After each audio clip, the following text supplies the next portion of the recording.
शिक्षा पे बात किया। अब हम बात करते हैं मजदूर, किसान, जवान। एक समय था जब हमारे प्रधानमंत्री कहा करते थे जय जवान जय किसान, और आज हमारे किसानों को कुछ चंद पैसों से खरीद लिया जाता है और जवानों को कुछ पैसे और बीमा के दम पे खरीद लिया जाता है, और बात तो उनकी होती नहीं। बाकी आप बिहार से बिलोंग करते हैं और बिहार में भी आप देख लीजिए तो मजदूरों के लिए उसको लेबर सप्लाई सेंटर कहा जाता है। किसान की सम्मानजनक स्थिति नहीं है और जवान की तो आप पूछिए नहीं।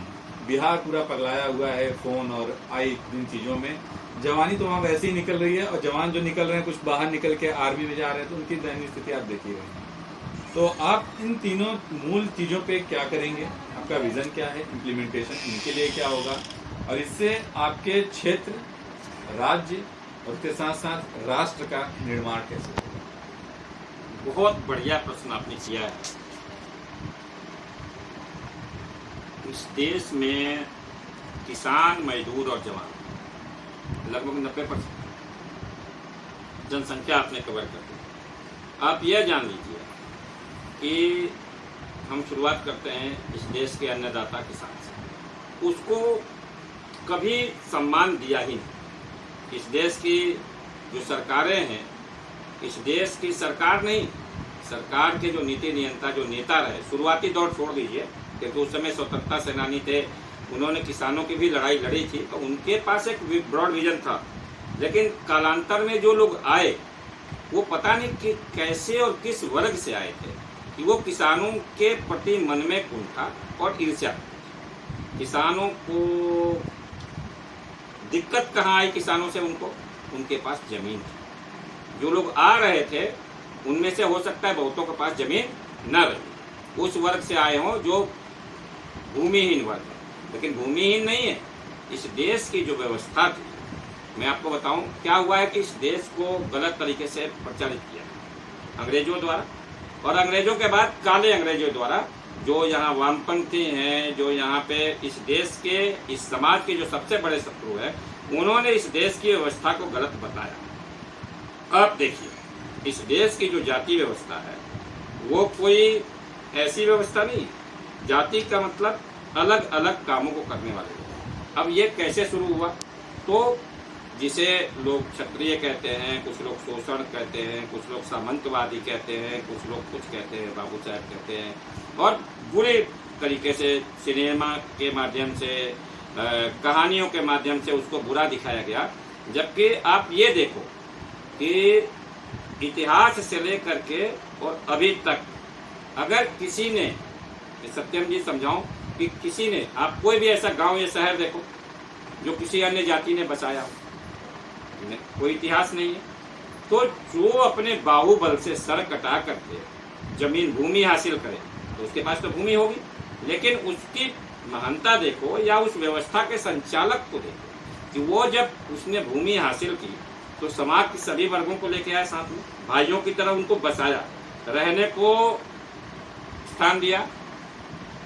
क्योंकि खेती ही हमारा प्राइमरी उद्योग था, तो सबको थोड़ी बहुत भूमि अपने जीविकोपार्जन के लिए बाकायदा अलॉट करी, अपने कमाई हुई जमीन से सबको भूमि दिया और सबको कार्य दिया। कार्य ये नहीं दिया खुद फैक्ट्री खोल ली और उसमें बधुआ मजदूर बना के काम करवाया और इसके बाद जो है उस पैसे से खुद को धरा दिया, ऐसा कुछ नहीं। खुद खेती करके खाया, उस खेती में सबका सहयोग लिया, और उसके साथ ही किसी के पास चमड़े का काम मिला, किसी के पास लकड़ी का काम है, किसी के पास लोहे का काम है, कोई तेल पेड़ के बेच रहा है, कोई मसालों की खेती, कोई सब्जी की खेती। आप देखिए हमारे समाज की सुंदरता कि हर व्यक्ति के पास में समाज को देने के लिए कुछ ना कुछ था।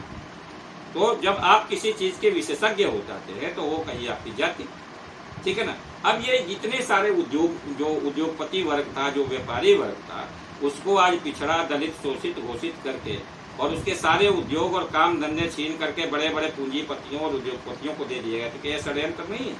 और जो लोग इस व्यवस्था के संचालक और इस व्यवस्था के संरक्षण देते थे, जिसके कारण इन लोगों के घर में पैसे के ढेर लगे रहते थे, उनके और इनके बीच में मनमुटाव पैदा कर दिया। कह दिया कि नहीं ये तुम्हारा शोषण करता था। अरे भैया, शोषण कैसे करते थे? तुम्हारे को गुलाम बना के रखा था, अपने यहाँ बधुआ मजदूर रखा हुआ था, कुछ भी नहीं हुआ। तो आप यह समझ लीजिए कि उस व्यवस्था से अब तुलना करके, ठीक है ना। तो किसान को के प्रति एक नफरत सी पैदा कर दी गई और एक ऐसा कॉन्फ्लिक्ट जो जातिगत संघर्ष शुरू कर दिया गया। खास करके समाजवादी कहते हैं अपने आप को, कुछ लोग वामपंथी कहते हैं, कुछ लोग दक्षिणपंथी कहते हैं। तो छुपे रूप में हर एक का क्या हुआ कि जो है वो सोशल कॉन्फ्लिक्ट हो जाए, देश में किसी तरह समाज में फूट पड़ जाए। फटा हुआ और फूटा हुआ समाज अपने अधिकारों के लिए नहीं लड़ पाता। तो जब आप आपस में फूटे फटे रहेंगे तो आपकी डिमांड, आपके अधिकार, आपके जो बेसिक नीड्स है वो आपको कभी नहीं मिल पाएंगे, क्योंकि आप एक इनका अपने एक का विरोध करने के लिए आप उसके विरोधी को दे दोगे वोट। वो विरोधी तुम्हारा कोई सगा तो है नहीं, वो भी तुम्हें मार के ही खाएगा, ठीक है ना। तो इसलिए कभी भी इस देश का विकास नहीं पाए। लेकिन हम किसान के लिए वो सुविधा लाएंगे जो जवान के लिए। खेती जो है वो कोई व्यवसाय नहीं है, वो कोई पेशा नहीं है। खेती एक बहुत ही पवित्र कार्य है। इस देश की सेना, इस देश के नेता, इस देश के उद्योगपति, इस देश का एक एक कण, आदमी हो या पशु हो, सबको भोजन की उपलब्धता खेती से हो। यानी सबका अन्नदाता कौन है? किसान है। तो इस देश को ये भी जान लीजिए कि इस देश के किसान को 1 किलो अनाज पर 150 रुपये का नुकसान होता है। क्योंकि अगर 1950 को हम बेस वर्ष बनाते हैं तो उस समय 1 रुपये का, उस समय जो मजदूरी थी, उस समय जो सीमेंट की कीमत थी और उस समय जो एक व्यक्ति की मजदूरी थी वो 1 रुपया। चावल की कीमत 1 रुपया और सीमेंट की कीमत 50 पैसे बोरी, ठीक है। वो जब आज के संदर्भ में देखिए, मजदूरी 400 रुपये से कम तो नहीं है। लेकिन क्या 1 किलो चावल की कीमत 400 रुपये है? नहीं है।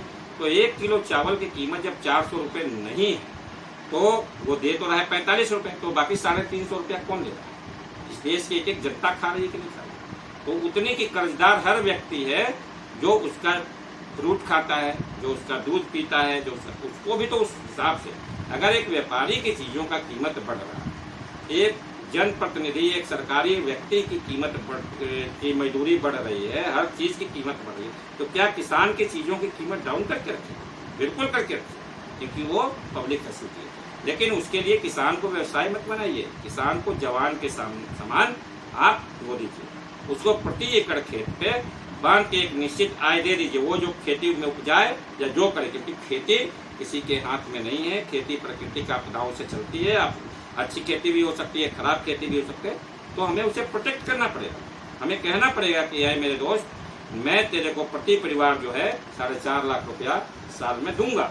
मैं तुम्हारे बच्चों को किसान जो क्या हम क्रेडिट कार्ड लोन नहीं देंगे, लेकिन हम किसान कैंटीन बनाएंगे जहाँ जवानों के CST की तरह उसको सामान मिल पाएगा।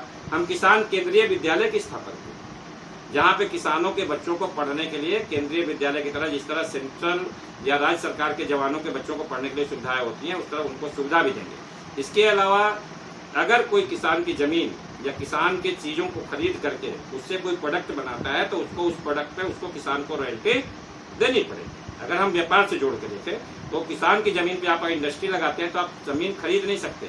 हम जो है क्या बोलते हैं, फार्मर लैंड प्रोटेक्शन एक्ट लाएंगे, जिसके अंतर्गत कोई भी किसान की ज़मीन खरीद नहीं सकता, ऑक्युपाई नहीं कर सकता, उस ज़मीन में पार्टनरशिप कर सकता। आप उस पर इंडस्ट्री लगाइए, लेकिन उस इंडस्ट्री की पार्टनरशिप उस किसान के साथ होगी और जब भी वो फैक्ट्री खिस्ता नखास्ता अगर आप बंद करना चाहें इंडस्ट्री, तो वो ज़मीन लौट के जाएगी इस परिवार की थी। क्योंकि ज़मीनें खरीदी नहीं गई हैं, ज़मीनें सर कटाकर हासिल की गई हैं। किसी को भी हक नहीं है कि चंद कागज़ के टुकड़ों के बदले लोगों की ज़मीनें छीन लें, ठीक है। इस चीज़ को हम प्रोटेक्शन देंगे। इसके अलावा लैंड बैंक की स्थापना करेंगे। लैंड बैंक माने जो लोग अपनी ज़मीनों की देखभाल किसी न किसी कारण से मजबूरी से नहीं कर पा रहे हैं, उनके ज़मीनों का डेवलपमेंट सरकार करके देगी और उनको एक निश्चित आय देगी। किसी भी स्तर पे एक व्यक्ति की आय इस देश में 4.5 लाख रुपया सालाना से कम नहीं रहने दी जाएगी। इसकी मेरी गारंटी है। किसी व्यक्ति को लोन नहीं होगा, लोन नहीं लिया जाएगा। लोन केवल एक ही व्यक्ति ले सकता है, जो व्यापार, क्योंकि उसको पूंजी की जरूरत होती है। अगर पूंजी समय पे आई है तो उससे वो व्यापार करता है और वो पैसा बढ़ता है, तो बढ़े हुए पैसे को फिर वो वापस करेगा। इसके अलावा बेसिक नीड्स के लिए कभी भी किसी को कोई लोन नहीं लेना पड़ेगा। इस देश को ऋण मुक्त करने की जिम्मेदारी हम देते हैं। इस देश के किसानों को, मजदूरों को ये आश्वासन बिल्कुल देता हूँ, क्योंकि हम मूल अधिकार देने जा रहे हैं, तो यह तो तय है कि सबके पास काम होगा, सबके पास में योग्यता के हिसाब से काम होगा। आप यह नहीं सोच सकते कि मैं फलानी जाति का व्यक्ति हूँ इसलिए मेरे पास काम होगा या नहीं। आप इस देश के नागरिक हैं तो ये आपका अधिकार है कि आप जैसा भी आपकी योग्यता है, जैसी आप योग्यता हासिल कर लेते हैं, उस योग्यता के हिसाब से हम आपको काम अवश्य देंगे। ये नहीं सोचेंगे कि आप किस जाति से हैं, आप किस वर्ग से हैं, कहाँ से हैं, कैसे आते हैं। कोई डिस्क्रिमिनेशन नहीं होगा। जो डिस्क्रिमिनेशन करेगा वह पनिशेबल होगा। कोई किसी के साथ अत्याचार नहीं कर सकता। एक भ्रष्टाचार मुक्त यानी भ्रष्टाचार को देशद्रोह के समान अपराध माना जाएगा और भ्रष्टाचार के लिए हम लोग मृत्यु दंड की व्यवस्था करेंगे। एक भ्रष्टाचारी देश को खोखला कर देता है, किसी को भी भ्रष्टाचार करने की अनुमति नहीं होगी। और इस देश में अपराध हम जो है प्रिवेंटिव पुलिसिंग की स्थापना करेंगे।